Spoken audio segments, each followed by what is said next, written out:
ये भारतीय जनता पार्टी को सोचने दीजिए, जो दिन रात सत्ता की भूख में मरे जाते हैं।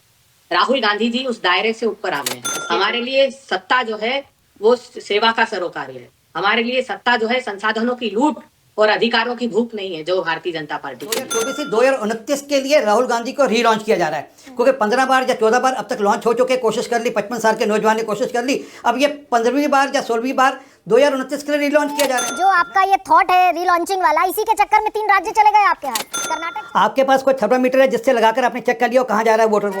1 मिनट बहन, आधा मिनट तो बोलने दो पूरा। एक सेंटेंस पूरा बोलूं मैं? एक सेंटेंस पूरा बोल लूं क्या मैं? ममता बनर्जी या अरविंद केजरीवाल, चाहे जो भी कहें, कांग्रेस राहुल को पीएम बनाकर ही छोड़ेगी। राहुल को रीलॉन्च की तैयारी फिर से न्याय यात्रा से की जा रही है। राहुल ही विपक्ष के पीएम फेस होंगे, चाहे कोई माने या ना माने। Timing has importance in politics. तो 30 जनवरी को वो यात्रा खत्म हो गई थी, तकरीबन 1 साल बाद। अब जब लोकसभा चुनाव की रणभेरी बज चुकी है, तो ये क्यों ना कहा जाए कि ये राजनीतिक रिवाइवल प्लान है कांग्रेस का। ये भारतीय जनता पार्टी को सोचने दीजिए, जो दिन रात सत्ता की भूख में मरे जाते हैं। राहुल गांधी जी उस दायरे से ऊपर आ गए हैं, इसलिए 14 जनवरी से 20 मार्च तक हमने ये यात्रा प्रारंभ की है। और ये आर्थिक, सामाजिक और राजनीतिक न्याय की यात्रा। जब हम आर्थिक न्याय की बात करते हैं तो हम आम अंतिम पंक्ति में खड़े हुए लोगों की गिरती हुई आमदनी की बात करते हैं। और जो 27 लोगों ने 54 लाख करोड़ रुपए कमा लिए। पिछली डिबेट में भी हमारे जेडीयू के प्रवक्ता ने ये बात कही थी कि 5% लोगों को, राजीव रंजन जी ने, 5% लोगों के पास 60% भारत के संसाधन चले गए और 10 लोग सिर्फ ऐसे हैं जिनके पास 27 लाख करोड़ रुपए पहुंचे। तो सत्ता से कोई लेना देना अगर अभय दुबे नहीं है, मैं क्योंकि जिस बात को समझना चाह रही हूँ वो थोड़ी मुख्तलिफ है। सत्ता से अगर लेना देना नहीं है तो भारत जोड़ो यात्रा के बाद कांग्रेस बड़े जोर शोर से ये प्रचारित करती नजर आई कि हमने कर्नाटक जीत लिया, हमने हिमाचल जीत लिया। राहुल गांधी की भारत जोड़ो यात्रा का इंपैक्ट देखने को मिला। गरिमा जी, दृष्टिकोण का अंतर है। हमारे लिए सत्ता जो है वो सेवा का सरोकार है। हमारे लिए सत्ता जो है संसाधनों की लूट और अधिकारों की भूख नहीं है, जो भारतीय जनता पार्टी के लिए। स्वाभाविक है, अगर सरकार होगी तभी तो हम सब न्याय कर पाएंगे। तो जितने हम इंडिया गठबंधन के दल के लोग हैं, वो सामाजिक न्याय की लड़ाई लड़ रहे हैं, आर्थिक न्याय की लड़ाई लड़ रहे हैं, सभी लड़ रहे हैं हम लोग। उसी का एक हिस्सा ये भी है जो कांग्रेस पार्टी ने अपना दायित्व लिया है। मणिपुर से क्यों प्रारंभ कर रहे हैं? आपने देखा पूरे देश ने कि मणिपुर में 4000 ऑटोमेटिक वेपन्स लूटे गए। हमने देखा कि वहां तिल तिल कर, तड़प तड़प कर, नग्न अवस्था में हमारी बहन बेटियों को घुमाया गया। सत्ता मौन साधे बैठी थी। राज्य मंत्री, जो देश के केंद्रीय राज्य मंत्री, वो कह रहे थे प्रधानमंत्री जी मेरा घर जला दिया। भारतीय जनता पार्टी के विधायकों ने आकर कहा कि ये राज्य प्रायोजित हिंसा, लेकिन दम साधे और होठ सिए हमारे प्रधानमंत्री बैठे रहे। तो हम मणिपुर से चाहते हैं कि न्याय की शुरुआत हम वहां से करें। वहां से लेकर हम जब 14 है तो, लेकिन 2024 का प्लान ना अभय दुबे, अगर 2024 का प्लान नहीं होता तो 1 साल गुजारा, 3-4 महीने और गुजारते, 2024 के बाद शुरू करते। 6000 किलोमीटर की यात्रा छोटे उद्देश्यों के लिए नहीं है, छोटी योजना नहीं है। तो 2024 छोटा उद्देश्य है आपके लिए? भारतवर्ष को हम पुनर्जागरण का एक अभियान चला रहे हैं। हम चाहते हैं कि देश के नागरिक जो असली स्वरूप है सत्ता का, सार्वजनिक जीवन का, उसको हम रेखांकित कर पाए। महात्मा गांधी जी कहते थे एकांत की नैतिकता। जब आपकी किसी पर निगाह नहीं और आप नैतिक मूल्यों का पालन करते हो, वो रखिए। हमने देखा कैसे देश की बेटियां जो गोल्ड मेडलिस्ट है वो सड़कों पर घसीटी गई। किसानों के राह में कील और कांटे बिछाए 700 किसानों ने आत्महत्या कर ली। उनके खिलाफ काले और क्रूर कानून प्रधानमंत्री जी लेकर आए। भूमि के हड़पने से लेके तो कृषि के कानूनों तक देश ने देखा। हमने देखा कैसे अध्यादेश का राज स्थापित कर दिया मनमानियों के लिए, संस्थाओं का दमन करके सारी संवैधानिक। 2024 छोटी लड़ाई है आपके लिए? देखिए, जो बड़ा उद्देश्य होता है तो लड़ाई का मायना नहीं। हमने कहा कि हम जीतेंगे पूरे आत्मविश्वास के साथ। 24 का चुनाव हम सब गठबंधन के दल के लोग मिलकर लड़ रहे हैं और इसमें बिल्कुल अतिरेक नहीं है। जो राजनीतिक परिस्थितियां निर्मित हो रही है, जो कोलिशन हमारा, जो गठबंधन के साथी हैं, वो चाहे महाराष्ट्र में हो, चाहे वो बिहार में हो, चाहे वो वेस्ट बंगाल में हो, आप देखिएगा बहुत चौंकाने वाले परिणाम आएंगे। और ये न्याय करेंगे राजा राम, मर्यादा मध्य प्रदेश और राजस्थान, छत्तीसगढ़ से सबक लिया कांग्रेस ने कि गठबंधन के अलाइज को पीछे छोड़ दिया, तो अब गठबंधन के तमाम अलाइज याद आ रहे हैं क्या कांग्रेस को? नहीं, देखिए, समन्वय तो तब भी वैसा ही होगा जिस राज्य में जिसकी शक्ति जितनी है उतने अधिकार संपन्न उस दल को करेंगे और उनके साथ लड़ेंगे। इसमें कोई दो राय नहीं है। और ये बात हमने उस तीनों चुनाव के परिणामों से ऐसा नहीं कि कोई बहुत फर्क पड़ता। मैंने कहा पहले भी 2003 में भी हारे थे, लेकिन 2004 का चुनाव हम जीत गए। सब लोग मिलकर 335 सीटें थी हमारे पास, प्रचंड बहुमत था। तो वो परिस्थितियां पुनः निर्मित होगी। याद रखिएगा आप इस बात को। दम्भ, अहंकारी और मनमानी सत्ता का पराभव प्रारंभ होगा और उसमें निर्णायक भूमिका निभाएगी स्वाभाविक रूप से ये भारत न्याय यात्रा। गरिमा जी, 6200 किलोमीटर की यात्रा कोई भी करे, चाहे वो पैदल करे, चाहे बस से करे, चाहे वो हवाई जहाज से करे, वो यात्रा इस देश के अंदर लोगों का ध्यान अपनी तरफ आकर्षित करेगी, इसमें कोई दो राय नहीं है। और ये मुझे लगता है कि भारतीय जनता पार्टी के लिए थोड़ा चिंता का सबब होना चाहिए, बशर्ते कि ये सिर्फ कांग्रेस की यात्रा ना हो। इसमें अगर समूचा इंडिया गठबंधन अगर एकजुटता का प्रदर्शन कर पाया तो ये 14 जनवरी से लेकर 20 मार्च तक की यात्रा बीजेपी के लिए एक बहुत बड़ा संकट पैदा कर सकती है। किसी को इस मुगालते में कभी भी नहीं रहना चाहिए कि उन्होंने 3 राज्यों के चुनाव जीत लिए तो उसके बाद आगे के सारे चुनाव वो जीत सकते हैं। जैसा कि 2018 में कांग्रेस पार्टी ने 3 राज्यों के विधानसभा चुनाव जीते थे और उनको लगा था कि 2019 में भारतीय जनता पार्टी को हरा पाएंगे। तो राजनीति के अंदर कब माहौल बदल जाता है, कब माहौल नहीं बदलता, ये कहना बहुत मुश्किल काम है। और ये जो राजनीति के धुरंधर लोग यहाँ बैठे उसको अच्छी तरीके से जानते हैं। ठीक है, मैंने फिर एक बात दोहरा देता हूं, एकजुटता का अखिल भारतीय स्तर पर अगर प्रदर्शन हो पाएगा तो इंडिया गठबंधन में नेताओं की कमी नहीं है। चाहे वो ममता बनर्जी हो, चाहे अखिलेश यादव हो, चाहे नीतीश कुमार हो, चाहे उद्धव ठाकरे हो, शरद पवार हो, ये सब तपे तपाए नेता हैं। इनका अपना वजूद है अपने अपने राज्यों के अंदर, अपने अपने राज्यों में ये मजबूत लोग हैं। और नरेंद्र मोदी जी जब देश के प्रधानमंत्री बने थे उसके पहले वो गुजरात के मुख्यमंत्री थे। तब किसने सोचा था कि वो दिल्ली में आएंगे और दिल्ली में आने के बाद वो एक अच्छे प्रधानमंत्री के तौर पर, एक मजबूत प्रधानमंत्री के तौर पर पेश कर पाएंगे। हाँ। तो इसकी आज ये कैसे कोई कहा जा सकता है कि ममता बनर्जी अगर प्रधानमंत्री बनी तो कमजोर होंगी, या खड़गे साहब अगर प्रधानमंत्री होंगे तो कमजोर होंगे, या राहुल गांधी प्रधानमंत्री बनेंगे तो कमजोर होंगे। तो ये समय के साथ परिस्थितियां अपने आप बदल जाती। तो आशुतोष 10 सेकंड में अगर मुझे बता पाए, हालांकि मुश्किल होगा, 355 में से 14 पर अभी कांग्रेस है। ये रिवाइवल प्लान के तहत 66 दिनों के बाद कहां खड़ी हुई कांग्रेस को देखते हैं?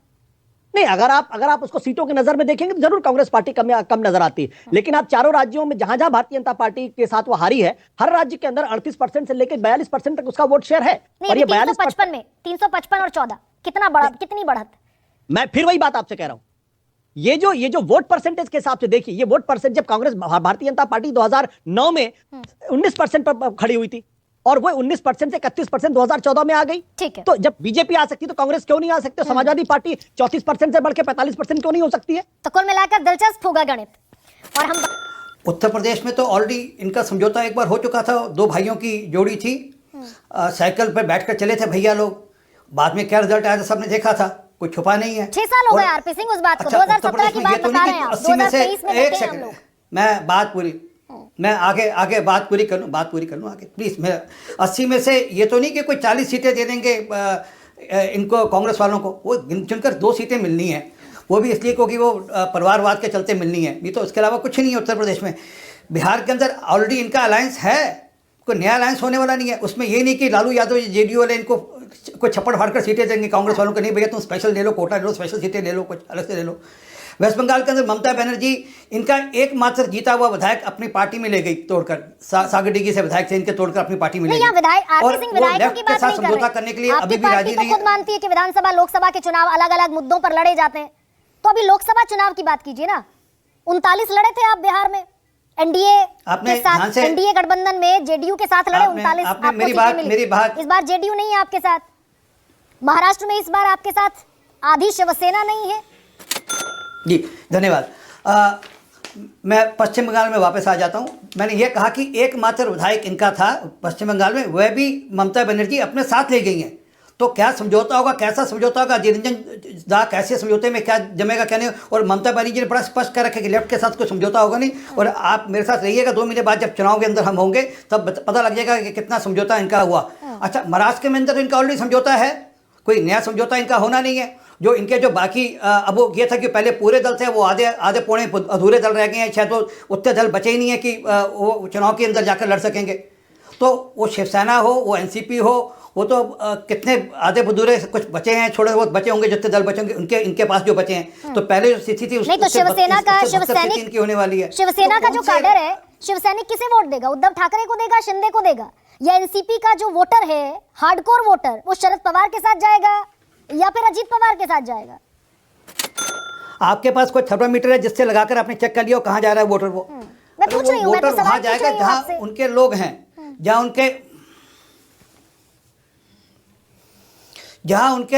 उनके वोट हैं। मूलतः ये जो पूरी न्याय यात्रा है, ये सिर्फ आपने जैसे शुरू में कहा था 2024 से 2029 के लिए राहुल गांधी को रीलॉन्च किया जा रहा है, क्योंकि 15 बार या 14 बार अब तक लॉन्च हो चुके, कोशिश कर ली, 55 साल के नौजवान ने कोशिश कर ली, अब ये 15वीं बार या 16वीं बार 2029 के लिए रीलॉन्च किया जा रहा है। करना चाहिए, कोशिश करनी चाहिए। राजनीति में हम तो चाहते हैं विपक्ष मजबूत हो, अच्छा हो, सुदृढ़ हो, ताकि अपनी बात अच्छी कह सके, परंतु नहीं, क्या इसी अखिलेश रीलॉन्चिंग यादव के चक्कर ईमानदारी में से आरपी यात्रा में भागीदारी करेंगे? अभी इसी रीलॉन्चिंग के जो आपका ये थॉट है रीलॉन्चिंग वाला, इसी के चक्कर में 3 राज्य चले गए आपके हाथ से। कर्नाटक चला गया, तेलंगाना में खैर संभावना कम थी, और हिमाचल चला गया। जी बहुत बहुत धन्यवाद। परंतु आप ये बोल रही हैं कि 3 राज्यों में हम जीते भी हैं चुनाव, और जहां हम हारे हैं हिमाचल के अंदर कुल पॉइंट कुछ परसेंट वोट से हम हारे हैं, हाँ। पॉइंट कुछ परसेंट वोट से। तो फिर याद रखिए कि मध्य प्रदेश, तेलंगाना छत्तीसगढ़ के और अंदर हमारा राजस्थान में भी 40% परसेंटेज ऑफ वोट, प्रतिशत वोट शेयर है कांग्रेस का। वहां का कुछ परसेंट याद रहता है आपको हिमाचल का। तीनों राज्यों में मैं बहुत धन्यवाद। तीनों राज्यों में मिलाकर मुझे लगता है, मैं आईएएस का टेस्ट दे रहा हूँ, आप मेरे सामने मेरा टेस्ट ले रही हैं, तो तीनों राज्यों में मिलकर 54 लाख से ज्यादा वोट हम ज्यादा पड़े हमको, तीनों राज्यों में मिलाकर। और चारों राज्यों में मिलाकर 9 लाख वोट कम पड़े। तेलंगाना के अंदर हम 7% से।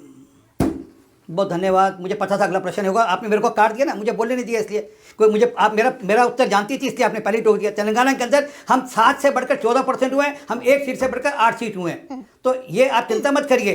तो जहाँ तक राहुल गांधी की यात्रा का सवाल है, अभी मेरे प्रिय मित्र अभय दुबे जी कह रहे थे कि हम लोग यात्रा तो बड़े बड़े ऑब्जेक्टिव से करें। ऐसी बात पिछली बार भी कही थी कि हम एनजीओ के ऑब्जेक्टिव से, हम बहुत बड़े काम से एक यात्रा निकाल रहे हैं, पर जब यात्रा हो गई और कर्नाटक में चुनाव जीत लिए, देखा हमारे यात्रा का असर हुआ कि कर्नाटक में चुनाव जीत गए। इसी प्रकार इस बार भी वैसे ही सब कुछ कर रहे हैं कि हम देश को न्याय दिलाने की बात कर रहे हैं, हम देश के अंदर चिंता कर रहे हैं। अरे 1 मिनट बहन, आधा मिनट तो बोलने दो पूरा, एक सेंटेंस पूरा बोलूं मैं, एक सेंटेंस पूरा बोल लूं क्या मैं? नहीं, मैं आप एक सेंटेंस पूरा बोल सकता हूँ या नहीं बोल सकता? जहाँ बोलते जाइए मैं चुप हो जाता हूँ, छोड़िए ना, मैं छोड़ देता हूँ, बोलिए ना, एक सेंटेंस पूरा नहीं होने देते। कहिए, आप ही को सुन रही हूँ भाई। जो सुन रही हैं, आप टोक रही हैं बार-बार आज। उतनी मैं इजाजत नहीं तो मुझे बोलूंगा। भी दीजिएगा। अब आगे जाइए। मैं अभी आप अपनी बात पूरी नहीं, इतनी कीजिए। इजाजत मुझे भी देंगे कि मैं अपनी बात पूरी कर लूंगा। कहिए। और मैं नहीं तो मैं आपको टोकता रहूंगा, और इसलिए मैं इसलिए आपकी डिबेट स्टूडियो में आकर करना पसंद करता हूँ। आइए, कहिए आरपी सिंह, बात कीजिए। न्याय यात्रा की आप बात कर रही हैं, आप न्याय यात्रा की बात कर रही हैं, किससे न्याय की उम्मीद रख रही हैं? मेरे परिवार के लोग काटे गए, मेरे परिवार के लोगों के गले में टायर डालकर जलाया गया, मेरे घर की बहनों की इज्जत लूटी गई, मेरी माताओं के साथ खिलवाड़ हुआ और न्याय नहीं मिला। 3000 से अधिक सिखों के गर्दन काटे गए, रेते गए। पंजाब के अंदर 35,000 से अधिक सिखों को पता ही नहीं, कोई हिसाब ही नहीं है कहां गए सब के सब। और न्याय की बात कर रही हैं, किससे न्याय की अपेक्षा करती हैं? जिन्होंने खालिस्तान की पूरी मूवमेंट खड़ी इसलिए की कि उनको वोट बैंक की राजनीति करनी थी। उसका जवाब लेती हूँ कमलनाथ भी थे, इसका जवाब लेती हूँ, लेकिन उसमें संजय गांधी भी थे। जवाब अब कांग्रेस किससे को न्याय देना की अपेक्षा होगा। करती है? एक ये देश, एक मिनट रुकिएगा, ये देश किससे न्याय की अपेक्षा करेगा? ये देश किसके आगे जाकर न्याय की गुहार लगाएगा? मणिपुर का सवाल क्या 84 की बात कर रहे हैं आप? अभय दुबे को जाने नहीं दूंगी इस सवाल का जवाब लिए बगैर, इस बात से निश्चिंत रहिए। लेकिन 84 की बात करेंगे, 23 की बात नहीं करेंगे, भारत के सनातन की बात करेंगे। किस सनातन की बात कर रहे हैं? इनके नेता तो कह रहे हैं कि India is union of states. वो तो कहते हैं भारत कुछ गठजोड़ है कुछ राज्यों का, वो बात करते हैं। और वही बात खालिस्तान के जो अमृतपाल है, वही बात वो कहते हैं कि India is union of states. ये कहाँ की संस्कृति की बात करते हैं? ठीक है, मणिपुर पर नहीं बोल पाएंगे आप। अभय दुबे, ये सवाल तो पूछा जाना चाहिए आपसे भाई। आज 23 में न्याय की बात कर रहे हैं आप, यही न्याय की बात 2019 में आपने पहले भी की, 5 साल पहले। बहुत छोटा सा जवाब दीजिएगा, बाकी मेहमानों के पास बहुत छोटा सा जवाब देता हूँ। देखिए, इतिहास से प्रतिशोध नहीं लिया जाता, जख्मों पर नमक नहीं छिड़का जाता। आरपी सिंह जी की भावनाएं जितने वो आहत हैं, उतने हम सब देश के नागरिक आहत हैं। आदरणीय सोनिया गांधी जी ने, मनमोहन सिंह जी ने उसमें अपना न खेद व्यक्त किया, क्षमा भी मांगी, लेकिन उसके साथ आदरपूर्वक कहना चाहता हूँ कि पढ़ने की कोशिश कीजिए। कई सारे भारतीय जनता पार्टी के नेताओं का नाम उन दंगों में शुमार था। मैं उस फहरिस्त पर नहीं जाना चाहता कि अटल बिहारी वाजपेयी जी के चुनाव संचालक से लेकर नानाजी देशमुख ने पूरा का पूरा उन दंगों को जस्टिफाई करने का आर्टिकल लिखा। क्या बात करते हैं? तो क्या आज हम प्रतिशोध लें उन बातों को लेकर? नहीं लेना चाहिए। हमने मणिपुर पर आहत आप इसलिए कि हम प्रधानमंत्री जी से कह रहे थे, प्रधानमंत्री जी आप बोलिए, मणिपुर जाइए, मणिपुर पर बात कीजिए, आपका बात में प्रभाव है, हो सकता है कि हम वहां दंगों को शांत करा पाए। गठबंधन इंडिया में सीटों के बंटवारे को लेकर सक्रियता बढ़ गई है। इससे 6 राज्यों में लोकसभा में 196 सीटों पर असर पड़ सकता है। इन राज्यों में अभी 113 सीट इस गठबंधन के पास है। राजनीतिक विशेषज्ञ मानते हैं कि यदि गठबंधन अच्छी तरह से तैयारी के साथ चुनाव में उतरती है तो इन राज्यों में बेहतर प्रदर्शन कर सकती है। हालांकि 2 राज्यों उत्तर प्रदेश और दिल्ली में गठबंधन के प्रभाव को लेकर राजनीतिक जानकार अस्वस्थ हैं। इन दोनों राज्यों में इंडिया के पास 87 में से महज 6 सीटें हैं। यदि बसपा भी इसके साथ जुड़ती है तो उनकी मौजूदा ताकत महज 16 सीटें ही बनती है। इंडिया गठबंधन के सबसे बेहतर प्रदर्शन की उम्मीद बिहार में है, क्योंकि इस बार राजद, कांग्रेस और वाम दल के अलावा जेडीयू भी इनका हिस्सा है। पिछली बार जेडीयू राजग के साथ थी। जेडीयू ने तब 16 और कांग्रेस ने 1 सीट जीती थी। खंड में भी पिछली बार झामुमो 14 में से 2 सीट ही जीत पाया था। इंडिया के लिए वहां भी अपनी ताकत बढ़ाने का मौका है। इस समय वहां गठबंधन की सरकार भी है। पश्चिम बंगाल में तृणमूल कांग्रेस 22 में से कांग्रेस ने 2 सीटें जीती थी। शेष 18 सीट तब भाजपा ने जीती थी। यहाँ इंडिया और भाजपा के बीच कड़ी टक्कर के आसार है और कांग्रेस और तृणमूल कांग्रेस वाम दल मिलकर लड़ते हैं तो उनका प्रदर्शन और बेहतर होने की उम्मीद की जा रही है। महाराष्ट्र में आम चुनाव के नतीजे सबसे ज्यादा रोचक हो सकते हैं। पिछली बार 48 में से शिवसेना ने 18, भाजपा ने 4 और कांग्रेस ने 1 सीट जीती थी। शिवसेना तब भाजपा के साथ मिलकर चुनाव लड़ा था। अब स्थिति बदल चुकी है। शिवसेना और राकांपा टूट चुकी है। पवार विपक्षी खेमे में है और देखना यह है कि इन दलों का परंपरागत मतदाता उनके साथ टिका रहता है या बागियों के साथ बट जाता है। पंजाब में से 13 में से 8 सीटें कांग्रेस और 1 आम आदमी पार्टी के पास है। कांग्रेस और आप में गठबंधन होने की स्थिति होती है तो बेहतर हो सकती है। हालांकि यह भी देखना होगा कि क्या भाजपा और अकाली दल मिलकर लड़ते हैं या अलग अलग राह पकड़ते हैं। उत्तर प्रदेश और दिल्ली की राह आसान नहीं। गठबंधन उत्तर प्रदेश में भी होना तय है, लेकिन बसपा को लेकर अभी स्थिति साफ नहीं। पिछली बार बसपा ने 10 और सपा ने 5 और कांग्रेस ने 1 सीट जीती थी। प्रदेश में भाजपा की मजबूती और राम मंदिर की स्थापना के प्रभाव से विपक्ष के लिए अच्छी संभावनाएं कम है। इस तरह दिल्ली में भी कांग्रेस आप गठबंधन के बावजूद टक्कर कड़ी होगी और इंडिया की राह आसान नहीं होगी। इस डिबेट को लेकर आप क्या राय है हमें जरूर बताएं। हमारे साथ जुड़े रहने के लिए चैनल को लाइक एंड सब्सक्राइब करना ना भूलें।